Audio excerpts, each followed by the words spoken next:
Hi everyone, in front of me I've got BLACKVIEW Tab 13 and let me share with you how to enable the nightlight or eye comfort mode.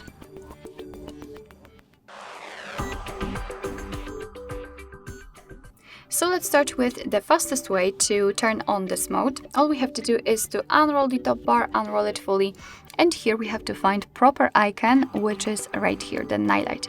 So all we have to do is to tap on it, and as you can see the screen turns a little bit yellowish or amber, and it is in order to filter the blue light. What's more, it will be much easier for you to look at the screen at the dim light. Of course, you can turn it off the same way just by tapping on this icon again. And if you want to customize this nightlight, because you can do that, simply tap on the icon and hold it, and you should be transferred to the proper option.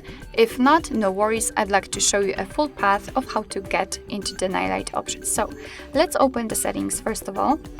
Here in this left section we have to find the display, and right now let's tap on the nightlight.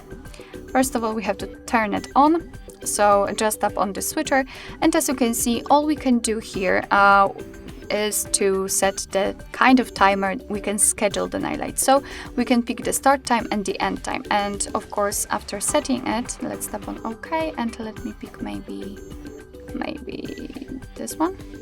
And as you can see, after setting it, your device will simply automatically turn on and off this option. Of course, it is turned on right now because we are between the start and the end time. It's up to you if you want to use it. If not, you can simply turn it off, and here you can pick the all-day opening. Alright, so that will be all. Thank you so much for watching. I hope that this video was helpful, and if it was, please hit the subscribe button and leave the thumbs up.